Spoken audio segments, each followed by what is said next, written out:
Welcome to the SeizeYourBusiness.com podcast. My name is Kevin O'Flaherty from O'Flaherty Law, and I'm joined today, as always, by my co-host Jim Waszak from Success Enhancement. Hello.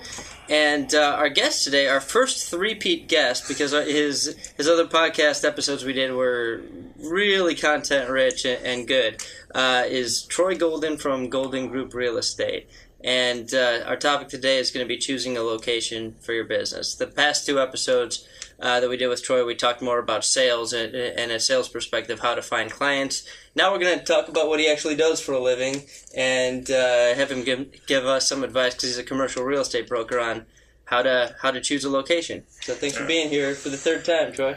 Troy, thank you. So, Troy, let me start out with this question. You know, people, when you talk about real estate, they always talk about the three most important things are location, location, location. And I think that's usually meant from a investment or long-term price appreciation standpoint, but I think in a business it's even probably more important, because you want to be close to your customers or your workforce or whatever. What do you think are some of the issues a person should think about when they're picking a location for their business? That's a good question. That's what we ask it. We don't ask good questions here, you know. One of the questions that sometimes new business owners will ask me is about property type, because some businesses can be located in a retail or office location. A accountant, for example, or chiropractor could be located in a strip center or in an office building. Retail is obviously much more expensive than office space, but you have the added advantage of walk-in traffic. So the user has to basically make a calculation of what the value is of walk-in traffic. And what it comes down to, something like this, does your business model perform such that you upsell the guy who walks in to the door? If the guy who walks into the door comes in for one thing and then you end up selling him much more than he came in for, then retail usually makes a lot of sense, because you need people who weren't planning on going to see you. They can come in for something small and then they become regular recurring clients. Those types of people might make sense to pay a lot of money for rent. But if people, they go in for one thing and that's all that they buy while they're there, then you don't want to pay, and you don't want to pay that much for walk-in traffic. So just being in a nice office makes more sense. Then in terms of location, you want to think about just general questions like suburbs versus city, which submarket you want to be in Chicagoland, how much you want to pay or what you get value out of. Do you want to be in a Class A building? If you're bringing clients into your space, is the office part of your brand? So maybe you should pay to be in a nice building, because that's kind of like paying for advertising in a sense. But if you are only having mostly employees in your office building, it doesn't really make sense to advertise to your employees. So why be in a Class A office building? Even if you can afford it, it just doesn't make sense. I move people from Class A to Class B buildings all the time because they discovered that they're just advertising to their employees. And sometimes in certain job markets that might make sense, but in a job market like this one, it really doesn't. There's other considerations like where are your employees, where the owner is. Certain companies for a while were going downtown to attract the best talent, but that trend has tended to lessen and actually reverse somewhat. And then obviously there's price is usually a concern for almost everyone in all business cycles. So let's kill two birds with one stone here, because I was actually going to give you a call earlier today to talk about opening up a second office for myself, and we were talking about this offline earlier, but it's become more urgent because we've hired recently and we're just running out of space. And the stuff we talked about earlier about doing it in conjunction with a networking group, Troy and I were working out a plan to put a group of people together and in an office share situation and all kind of network in a town and try to all together get known in that town. I still want to do that, but right now I actually need some more office space for people, and my thought is rather than pay more at my current location for more space there, think about getting a second location, plug some of the people that need office space to work in that location and have a second spot to be found on Google and a second, geographical space to cover. So if I would have called you today and say, all right, Troy, I'm ready to move on this pretty soon. I don't know anything about how to look for demographics or figure out what or where to go. What would your response have been? And, maybe I can, like I said, kill two birds with one stone and get some advice I need while doing a podcast with you. So it sounds like the reason you're opening up a second office is to increase the number of people because I know a little bit about your business. You like to be the local attorney, mm-hmm. So when people search for Downers Grove attorney, your website pops up right away. Yeah, and that's really the impetus, because we got to the top of the Google rankings for Downers Grove attorney in all of our practice areas. If you search Downers Grove estate planning attorney, last time I checked, we were number one. So that there's nowhere upward to go working on that. Now I need to find another town to duplicate that in. And I'm not an SEO expert, but it sounds like you believe that by having a Naperville location, or whatever, mm-hmm. fill in the blank location, your SEO efforts to become Naperville or fill in the blank attorney will be amplified. Is that correct? Right. I'd have a second website, basically scaling what I did with the first one, and have that website focused on Naperville. So when someone in Naperville searches Naperville, divorce attorney, my name will come up the same way, and I imagine that'll expose me to a whole different pool of people. Is the address more of a phantom address just for the website, or does it serve a real estate function in terms of housing your employees? We would need a small reception area and a small conference room. So it doesn't have to be like our current office with a lot of workspace. We could just put one receptionist there. If we could find a place that was affordable that had a little work area too, that would be fine. But we could even plug an attorney in there just to work in the conference room when they're not meeting with clients. So the idea would be not even a full conference. Our current conference room has a big conference table where we can take depositions. We could have an attorney's desk, a 10 by 10 office. Right. Fronted by a small reception area. Well, you know what? Before our guest answers, I'm going to chime in because I had an interesting thought. If what you're trying to accomplish is to have a physical presence in other communities, what about these, Regis type offices where you pay a certain fee and you could use any one of their offices and they're all over? Then you can have multiple offices kind of for the price of one office. Does that? Yeah, no, that's a fair point. I don't know if it works if there's a penalty in terms of SEO for that, but I wouldn't know. I'd have to look into that. There's a Regis. It has a program where you can essentially buy a mailing address, and really just a mailing address, and then you can rent the conference room just when you use it, and you can use their receptionist services as well. The only potential downside might be that for meeting your clients there, Regis spaces are really nice, but I'm not sure if as an attorney you would want to bring your clients there because people would know it's a Regis office. People know it's not really. It doesn't it might not be great for your brand.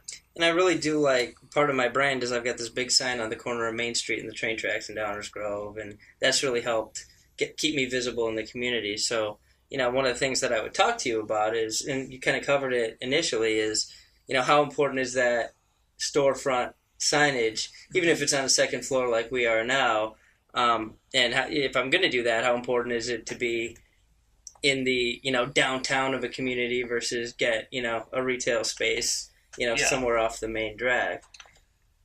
For just knowing kind of your business model, and Regis would probably be cheaper, but I would look for something pretty small, but good enough to bring clients in. Yeah, that's exactly right. That you can put a big sign in front of. And then, the sign will be as big as the conference room. Exactly. And then, just try to get as short of a lease as possible, because you're going to hope to expand out of it relatively soon, and you also want to limit your risk exposure. It'll be a bit of work finding that space, but so it's deciding on I assume the first step would be narrowing down a couple towns that I'd want to open up in, and then seeing what's available in those towns, and how would I go about doing that? Is that something that you help with, or do I kind of bring to you some demographic research that I've done on my own and say, all right, these are the towns in the area that I know I want to go into. You find me the best price and the best location in one of these towns, and I'll take it. Well, I can obviously help with the real estate side, and then I can certainly consult with the business side, because I can tell you certain things like, well, Naperville is more expensive than Lombard, the office rents, and just being in the market, you learn certain things like, well, Naperville's a lot bigger. There's a lot more office tenants than Darien, which you would know anyway. But and as a B2B or firm, and you do B2C also, but certain towns, certain areas might just make more sense than others. But for most of my clients, they have to make most, if not all, of the internal business decisions before I can help with the real estate side, because they might be dealing with really kind of technical aspects. So once they choose the general area, you could help them find a site, but you're probably not going to help them choose if it should be area A or B. Yeah, I mean, I was just dealing with a client relatively earlier today, and I know that they're a tech consulting company to other tech companies, but I don't know which tech companies they consult with or what exactly the consulting is that they do. But I could tell them where the real estate or what office space was the best fit for them. So I could certainly help you in finding the best. So I could come to you and I could say, listen, I want, let's draw a 5-mile radius around where my current office is, and somewhere in that ring, as close to the edge of that, or maybe as close to the edge of that radius as we can get, I want to find some affordable office space. And then that can narrow down your search, and you can bring me some selections.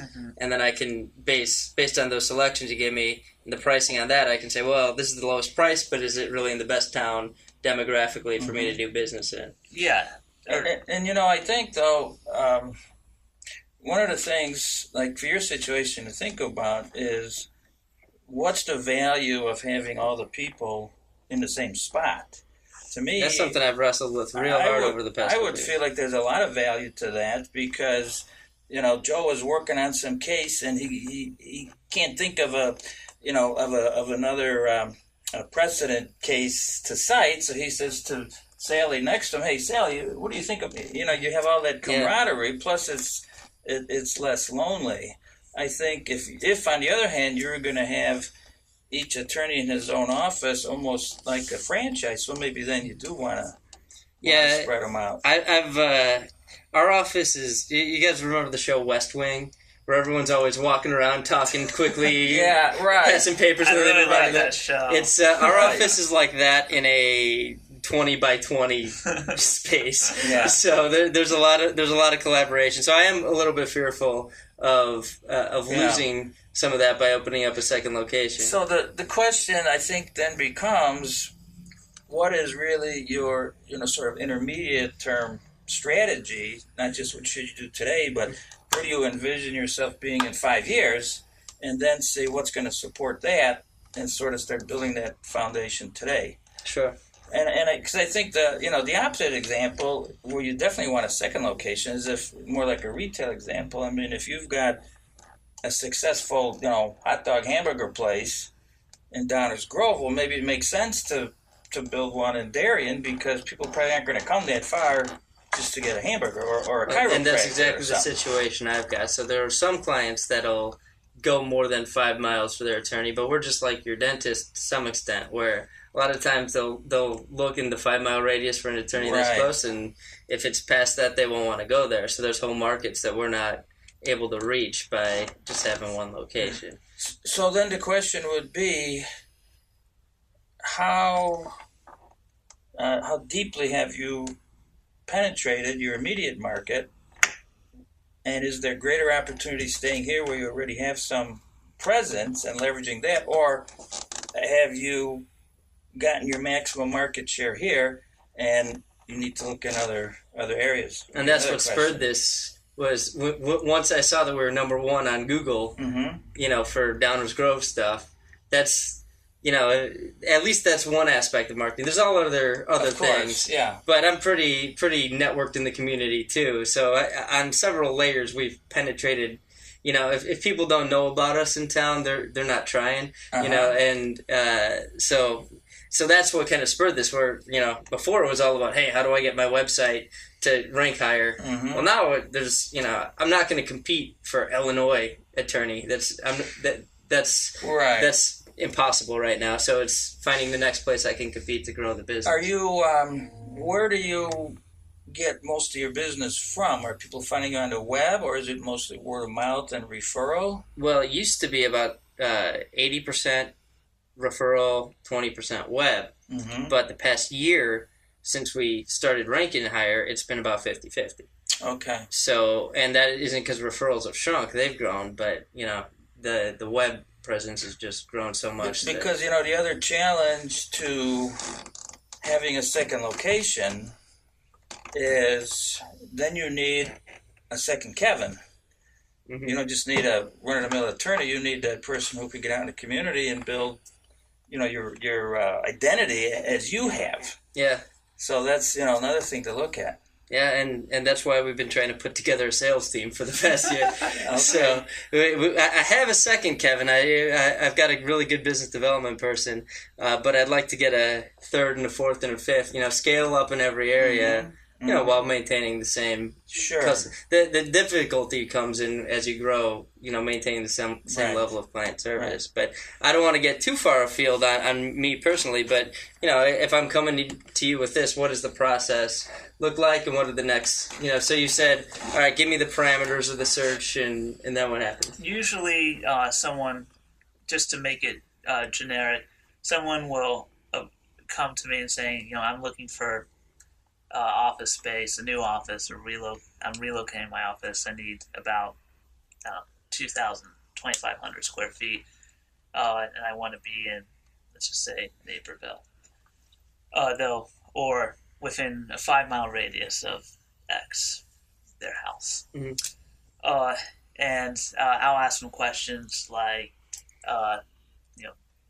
characteristics of the actual suite, things like the floor plan. How do you want the space to be laid out? And then characteristics of the property. What are some things you're looking for in terms of, do you need a lot of parking spaces?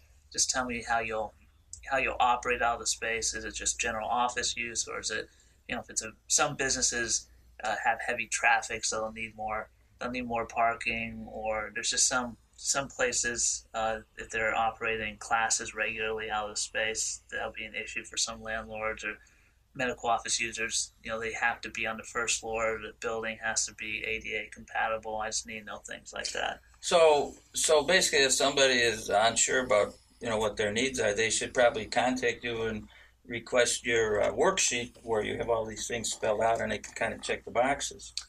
Well, they should contact me either as soon as they are looking or thinking about looking, or that there's a problem with their current space. I can help them with a lease renewal, or let's just say even if there's non-expiration coming up, but there's just some problem with the existing real estate situation. Sometimes I can help out with that, with just a renegotiation of the existing lease. Let me ask you this question. Let's assume I've got my successful chiropractic practice. It's growing.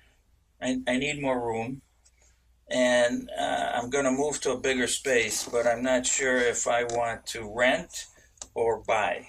What advice would you give somebody to kind of with that decision process? Well, there's advantages and disadvantages to both, and ultimately it just kind of depends on the personality or the preferences, I should say, of the individual. Leasing, I think most of my clients end up leasing because, or some of the advantages are that it's there's more flexibility, that it requires less capital up front, it requires less time, and therefore, particularly if you bill per hour, just less opportunity costs and just less stress, I would say.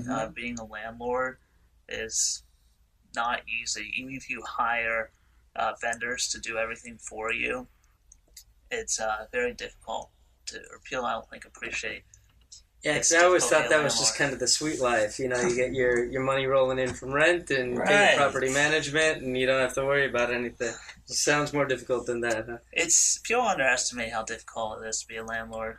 The roof always needs to be replaced, or the parking lot needs to be repaved, and tenants, just like landlords are paying or whatever, being recorded, tenants are paying also. Your tenants won't pay rent on time.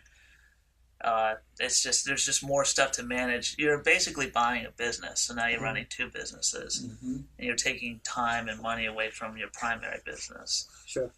That said, there are obvious advantages. Assuming everything goes well, your second business, the property, if it prospers, then can be a good thing. Now, if you buy, some people when they sell their property, when they want to sell their business and it's attached to a property, that can make the sell of the business easier and just more marketable. Sure, there's a hard asset. Yeah. Well, it's an interesting story. A fellow that I know, or you just haven't seen him in many years, but he opened up a classic Corvette dealership. He's going to do sales as well as service. And he opened it when the market was red hot, and he had it for about 3-4 years. And it did okay. And then the market kind of cooled, so he decided to shut it down. And he never made a lot of money on the cars, but he made like a $500,000 profit when he sold the building. Yeah. So the building turned out to be the better deal for him. That's funny. So, Troy, do you have anything else to add about choosing the location before we let you go? Sure. I would just recommend that everyone, if you're looking or thinking about looking for office space, or if you just have problems in your existing space, to consult with someone who specializes in commercial real estate, particularly tenant representation, and particularly in the property type in the market that you're in. Because trying to do that on your own seems to me like going to court without a lawyer. Exactly. It's exactly the same thing. I wouldn't, when I started thinking about this, my first thought wasn't, hey, I'm going to try to figure this out on my own. It was, I'm going to call Troy and see what he thinks, Yeah. You end up wasting a lot of time, money, and it's just a lot more stressful. So. And the landlord pays your fees, right? That's correct. The tenant doesn't. So it's not like they're saving any money by not using a broker. No, it really just doesn't make any sense not to retain someone when you're on the tenant side. Well, Troy, how can people reach you if they need some real estate help? Well, they can go to my website, Golden Group, CRE, or give me a call at 630-805-2463, or just contact you. I think most people listening to this will have your contact info. And I'm about to give it to him again here pretty soon. Yeah, let me just add this, a little bit of a plug here. You know, if you work with Troy, your results will certainly be golden. That's right. Jim, how can people reach you? 630-272-3895 is the best way. You could look at my website, improv-4-business. If you need help with your business or you need something fun, like an entertainer or comic, give me a call. And if you need any legal help, we do just about everything at O'Flaherty Law. My phone number is 630-324-6666, and you can download our iTunes audio files by finding us on iTunes, seizeyourbusiness.com, or check out the videos or the audio on our website, seizeyourbusiness.com, and we'll have Troy's information up there too. So thanks so much for listening, and thanks for being here. Thank you.